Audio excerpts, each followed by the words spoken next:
I want to take you back to 2013. The Xbox 360 and PlayStation 3 are neck and neck, but now it's time to reveal the next generation of consoles.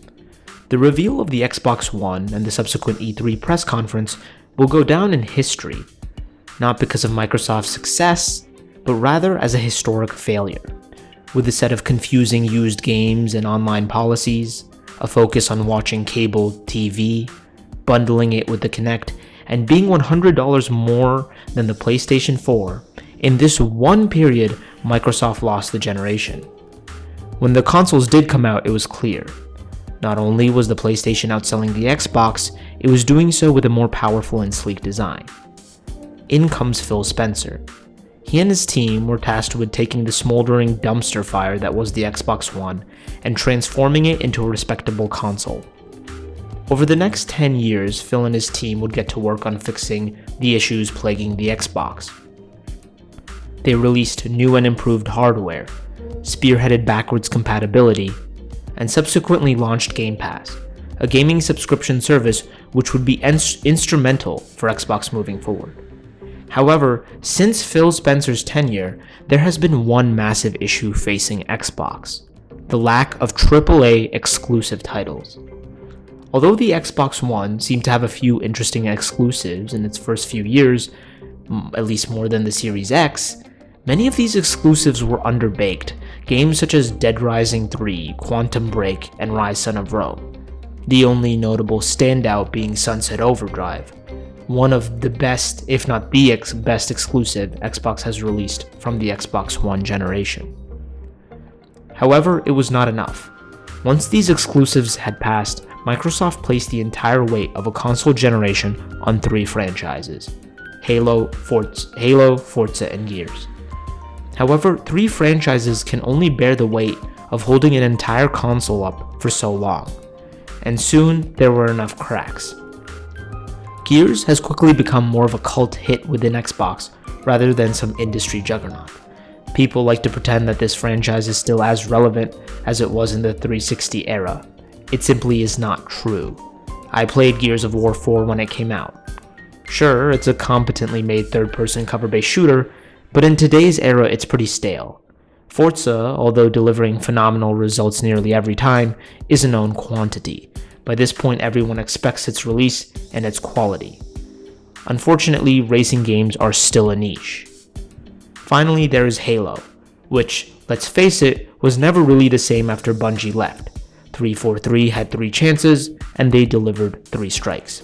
This once colossal franchise, which put Xbox on the map, is now close to dead. Turns out Sony never needed the Halo killer, Microsoft already had one. Eventually, player fatigue encroached these 3 franchises, and when Xbox players looked for more, sadly, Xbox did not have much more to give. Over the years, Xbox did their best, finding some long-term success with Sea of Thieves, and then finding gargantuan failure with Crackdown 3. All while this was happening, Sony's first-party machine kicked into high gear, releasing a slew of AAA exclusives that would put the entire industry on notice. These games would not just score 9 out of 10 or 10 out of 10s, these were Game of the Year contenders. Games such as Bloodborne, Uncharted 4, God of War, Horizon Zero Dawn, Spider-Man, Ghost of Tsushima, and more. This was not a competition, it was a slaughter. It's only now with hindsight do I see just how one-sided it was. Faith was quickly being lost. But then, 2018 happened. In one press conference, Microsoft announced a slew of first-party acquisitions of highly rated studios, who were hard at work developing the next exclusives for Xbox, which would rival Sony's. But then, time passed.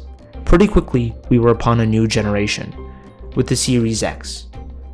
Shortly, Microsoft announced one more acquisition: Bethesda.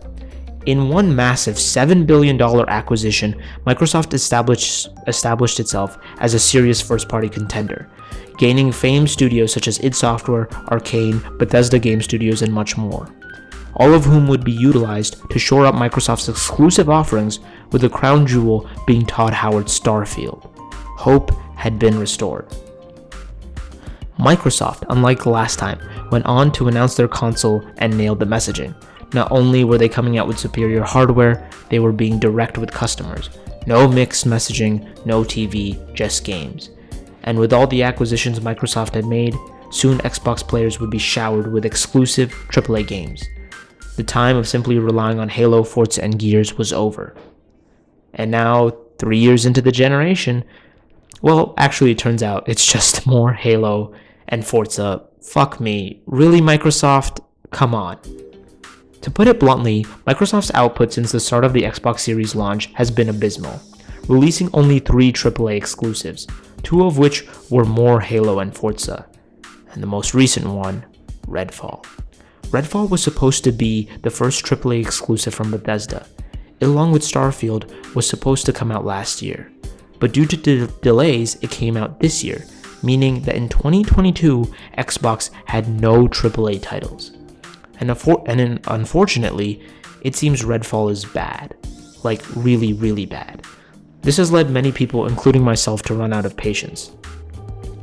This is not simply one bad game as many apologists have stated, nor is it frustration building up since the Series X launch. It is frustration that has built up over the past 10 years. Xbox has really lacked a consistent stream of high-quality, big blockbuster releases since the Xbox One. Redfall was supposed to mark a turning point. Now, it's added to the list of failed Xbox titles.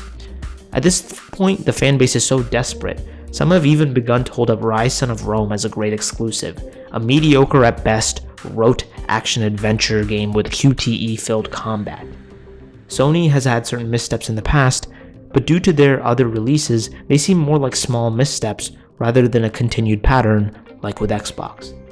Many defenders have gone on to hold up Microsoft's average Metacritic score as a defense, but unfortunately most of these games are AA and indie titles, most of which gamers don't really care about. Holding up Grounded and Pentiment as some sort of savior for the Xbox is pathetic. Please stop. The time for talk is over. Action must be taken now. Starfield must now be an amazing game. The Series X depends on it. But even with Starfield, I'm skeptical of the future. Many are looking to the games Microsoft has announced about Fable, Outer Worlds 2, Perfect Dark, State of Decay 3, and much more.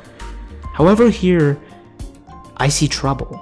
Many of these games have been in development for a long time.